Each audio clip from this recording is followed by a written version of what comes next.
ഈ സോവനീർ ഞാൻ പൊന്നുപോലെ സൂക്ഷിക്കാറുണ്ട്. എന്തുകൊണ്ടാച്ചാൽ എന്നെ സംബന്ധിച്ചിടത്തോളം ഈ എക്സിബിഷൻ എന്ന് പറഞ്ഞുള്ള വല്ലാത്തൊരു ക്രൈസായിരുന്നു. ഈ പരീക്ഷ കഴിഞ്ഞിട്ടുള്ള ഒരു തണുപ്പിക്കലുണ്ടല്ലോ തലയൊക്കെ, ആ തണുപ്പിക്കലിൻ്റെ ഒരു ഭാഗമാണ്. 1949 ഒക്ടോബർ 29 കോഴിക്കോട് മുനിസിപ്പൽ കൗൺസിലിൽ അവതരിപ്പിച്ച ഒരു പ്രമേയമാണ് ഞാൻ ആദ്യം വായിക്കുന്നത്. ക്ഷയരോഗം കാരണമുണ്ടാകുന്ന മരണത്തോത് നിത്യേന വർദ്ധിച്ചുകൊണ്ടിരിക്കുകയാണ്.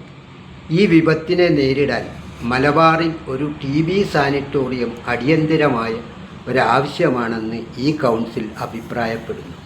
ഈ ആവശ്യത്തിനു വേണ്ട പണം ശേഖരിക്കുന്നതിന് ഒരു സ്വദേശി പ്രദർശനവും മറ്റ് വിനോദ പരിപാടികളും നടത്താൻ ഈ കൗൺസിൽ തീരുമാനിക്കുന്നു. Retired justice Shri P. Govinda Menon Kozhikode municipal കൗൺസിലിൽ ഒരംഗമായിരുന്നപ്പോൾ കൗൺസിൽ യോഗത്തിൽ അവതരിപ്പിച്ച ഒരു പ്രമേയമായിരുന്നു ഇത് ഇവിടെ പറയാനുള്ളൊരു കാരണം, കോഴിക്കോട് നഗരത്തിലെ ആരോഗ്യ വിദ്യാഭ്യാസ വ്യവസായ പ്രദർശനം, നമ്മളൊക്കെ അന്ന് പറഞ്ഞിരുന്നത് എക്സിബിഷൻ എന്നായിരുന്നു. ഏപ്രിൽ മെയ് സ്കൂൾ അവധിക്കാലത്ത് ആകെ കോഴിക്കോട് നഗരത്തിലെ കുട്ടികൾക്കും മുതിർന്നവർക്കും എല്ലാവർക്കും ഏറ്റവും ആഹ്ലാദകരമായ സായാഹ്നങ്ങൾ ഉണ്ടാക്കിയെടുത്ത ഒരു പ്രദർശനമായിരുന്നു എക്സിബിഷൻ. എക്സിബിഷന് പോകാൻ വേണ്ടി മാത്രം നമ്മുടെ അയൽപ്പക്ക ജില്ലകളിൽ നിന്നും മറ്റുള്ള ബന്ധുക്കൾ കോഴിക്കോട്ടുള്ള അവരുടെ വീടുകളിൽ വന്ന് താമസിക്കുകയും വൈകുന്നേരം ഉത്സവത്തിന് പോകുന്ന ആവേശത്തോടെ എക്സിബിഷൻ കാണാൻ പോയ ഒരു ഓർമ്മകളിലേക്കാണ് ഈ എപ്പിസോഡ് പോകുന്നത്. ആരോഗ്യ വിദ്യാഭ്യാസ വ്യവസായ പ്രദർശനം അന്ന് സംഘടിപ്പിക്കേണ്ട ആവശ്യം, അന്ന് കോഴിക്കോടും പരിസരങ്ങളിലും ക്ഷയരോഗം വലിയ തോതിൽ വ്യാപിച്ചിരുന്നു. അതിനുവേണ്ടി കോഴിക്കോട്ട് ഒരു TB സാനിറ്റോറിയം വേണം എന്ന ആവശ്യത്തിലേക്കായിരുന്നു ഈ പ്രദർശനം നടത്തിയിരുന്നത്. 1950 ഏപ്രിൽ മാസത്തിൽ തന്നെ സാമൂതിരി കോളേജ് ഹൈസ്കൂൾ അങ്കണത്തിൽ ഒന്നാമത്തെ പ്രദർശനം ഉദ്ഘാടനം ചെയ്തു. അന്ന് നിലവിലുണ്ടായിരുന്ന അടിയന്തരാവസ്ഥ കാരണം 1963 പ്രദർശനം നടക്കാൻ സാധിക്കാതെ വന്നതൊഴിച്ചാൽ മറ്റെല്ലാ വർഷങ്ങളിലും ഈ പ്രദർശനം കൗൺസിൽ നടത്തി വന്നിരുന്നു. ഇപ്പോൾ യൂണിവേഴ്സിറ്റി ഈ പ്രദർശനം നിർത്തിയിട്ട് കുറേ കാലമായി. അങ്ങനെ ഒരു പ്രദർശനം തന്നെ ഇല്ല.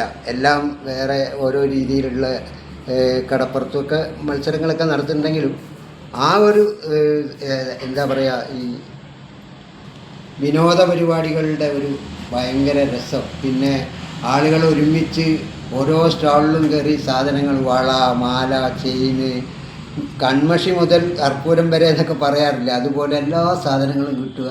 അത് കഴിഞ്ഞിട്ട് വേറൊരു സ്ഥലത്ത് പോയി കുത്തിരുന്നാൽ ഐസ്ക്രീം, അത് കഴിഞ്ഞാൽ ചെടി.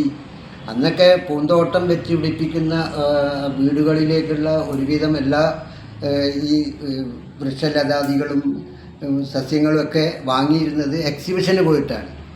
അതുപോലെ ഫോട്ടോഗ്രാഫർമാരുടെ ഒരു വലിയ ബഹളമായിരുന്നു ഈ എക്സിബിഷൻ ഹാളിൽ. എക്സിബിഷൻ ഹാളിൽ പോയിട്ടുണ്ടെങ്കിൽ 1 രൂപയ്ക്ക് നിങ്ങൾക്ക് കുടുംബസമേതം ഫോട്ടോ എടുക്കാം, നിങ്ങൾക്ക് ഒറ്റയും തെറ്റായിട്ടുള്ള ഫോട്ടോ എടുക്കാം. ഇന്ന് ഫോട്ടോ എടുത്ത് നാളെ ഉച്ചയാകുമ്പോഴത്തേക്ക് അവിടെ ചെന്ന് കഴിഞ്ഞ് കടലാസ് കാണിച്ചാൽ ഫോട്ടോ കിട്ടും. അതുകൊണ്ട് എല്ലാവരും ഈ ഫോട്ടോ എടുക്കുന്നതിൽ വലിയ താല്പര്യമായിരുന്നു. കാരണം ഒരു സ്റ്റുഡിയോ പോയാൽ, സ്റ്റുഡിയോയിലൊക്കെ വളരെ അപൂർവമായ ആളുകൾ പോകാറുണ്ടായിരുന്നു. അതുപോലെ തന്നെയായിരുന്നു അവിടുത്തെ ഈ വസ്ത്രങ്ങളുടെ കച്ചവടം. പിന്നെ അതുമാതിരി ഒരുവിധം അച്ഛനും അമ്മയും അല്ലാത്ത എല്ലാം കിട്ടുന്നതാണ് അന്ന് പറയുക. ഈ എക്സിബിഷൻ്റെ ഏറ്റവും വലിയ ഒരു സംഭവം എന്താ വെച്ചാൽ, ഈ എക്സിബിഷൻ ഹാളിനോട് അനുബന്ധിച്ചുള്ള ഓഡിറ്റോറിയത്തിൽ ആർക്ക് വേണമെങ്കിൽ നാടകം, പാട്ട്, ദിവസം കലാപരിപാടികൾ ഉണ്ടാവും. ഇത് കാണാൻ വേണ്ടി മാത്രം ആളുകൾ വന്നിരിക്കാറുണ്ടായിരുന്നു. പിന്നെ പ്രശസ്തരായ നാടക സംഘങ്ങൾ വന്ന് അവരും അവിടെ എത്തും. ഇതിലൊക്കെ ഭീകരമായ വേറൊരു സംഭവം എന്താ വെച്ചാൽ, ഇത് അവസാനിക്കുക രാത്രി 9 മണി 9:30 മണിക്കാണ്. ആ സമയത്ത് മരണക്കിണർ എന്ന് പറയുന്നൊരു സാധനമുണ്ട്. എല്ലാ ആളുകളും നിശബ്ദരായി കാത്തിരിക്കും. വലിയ സംഭവം. ഒരു വലിയൊരു കിണറിൻ്റെ തൊട്ട് ഒരു വലിയ കോണിപ്പടി ഒരാൾ വന്ന് ഈ പ്രദർശിപ്പിക്കുന്ന ഈ മരണക്കിണറിലെ നായകൻ അവിടെ വന്ന് ആദ്യം തൊഴും, എല്ലാവരോടും ഇങ്ങനെ എന്താ പറയുക നമസ്കാരം പറയും. ഇതൊക്കെ കഴിഞ്ഞ് വലിയൊരു പ്രാർത്ഥനയോടുകൂടി ഈ ഓരോ സ്റ്റെപ്പ് വെച്ച് കോണിപ്പടിയുടെ ഏറ്റവും മുകൾ വശത്തെത്തും.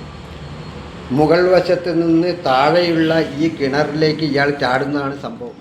ഈ മരണക്കിണറിലെ നായകൻ അതിൻ്റെ മുകളിലേക്ക് പോകുമ്പോൾ തന്നെ കയ്യിലൊരു ക്യാനിൽ പെട്രോളോ മണ്ണെണ്ണ എന്തോ ആയിട്ടാണ് മുകളിലേക്ക് പോകുന്നത്.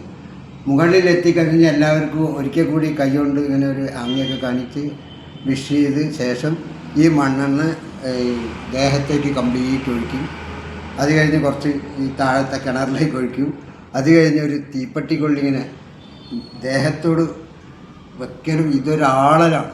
ആ ആളലോടുകൂടി നേരെ വെള്ളത്തിലേക്ക് ആണ്, ഈ കിണറിലേക്കാണ് വീഴുന്നത്. ഈ മനുഷ്യൻ അവിടെ നിന്ന് നേരെ ഈ കിണറിലേക്ക്, എല്ലാ ആളുകളും നിശബ്ദത വഞ്ചിട്ട് അയ്യോ എന്ന് പറഞ്ഞു പോകുന്നൊരു തരത്തിലുള്ളൊരു മരണക്കിണറായിരുന്നത്. അത് വീണ് കഴിഞ്ഞ് അയാൾ തിരിച്ച് പടി കയറി പുറത്തേക്ക് എത്തുമ്പോൾ മാത്രമാണ് കാണികളുടെ ശ്വാസം ഒന്ന് തിരിച്ചു കിട്ടുക. അതുവരെ നിശ്ചലമാവുന്ന ഒരവസ്ഥയായിരുന്നു. അപ്പോൾ അതുപോലുള്ള ഒരു ആരോഗ്യ വിദ്യാഭ്യാസ വ്യവസായ പ്രദർശനം നേരത്തെ പറഞ്ഞ ബാലകലോത്സവം നിന്ന മാതിരി തന്നെ ഇതും ഇക്കാലത്തില്ല. പക്ഷെ അതൊന്ന് ഓർത്തെടുക്കാൻ വേണ്ടിയായിരുന്നു ഈ കാര്യം പറഞ്ഞിരുന്നത്. ഇനി അത് എങ്ങനെയായിരുന്നു ആ കാശ് സംഭരിച്ച് അത് എങ്ങനെയായിരുന്നു ഈ രോഗികൾക്ക് വേണ്ടി ചെലവഴിച്ചത് എന്നുകൂടി ഞാൻ പറയാം.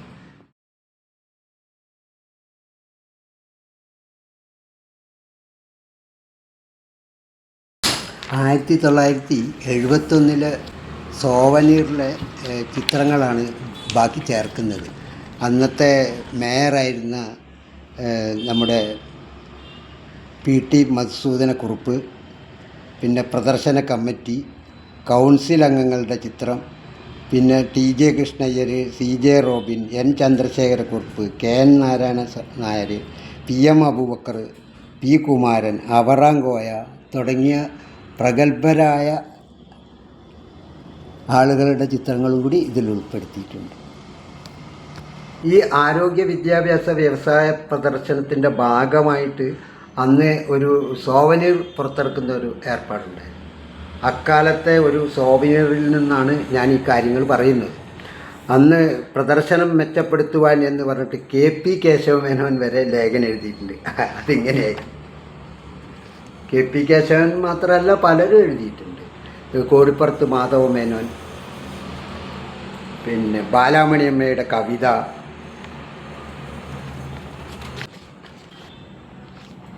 നമ്മുടെ ഫ്രാൻസിസ് റോഡിലുള്ള കോയപ്പത്തൊടി കോർപ്പറേഷൻ അവരുടെ ഒരു കെട്ടിടത്തിലായിരുന്നു ഈ TB ക്ലിനിക്ക് അന്ന്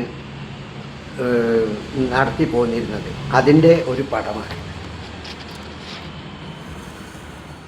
ആ കെട്ടിടം ഇപ്പോഴും ഉണ്ട്, പക്ഷേ TB വളരെയധികം കുറഞ്ഞിട്ടൊക്കെ ഉണ്ട്. പക്ഷേ അന്നത്തെ കണക്ക് ഇതിൽ കാണുമ്പോൾ ആൾക്കാർക്ക് പേടിയാവും. 1000-1200 പേരായിരുന്നു TB ഈ ക്ലിനിക്കിലേക്ക് രോഗം ബാധിച്ചെത്തിയിരുന്നത്. അവർക്ക് വേണ്ട എല്ലാ സൗകര്യങ്ങളും ഈ പ്രദർശനത്തിൽ നിന്ന് കിട്ടുന്ന കാശ് കൊണ്ടായിരുന്നു.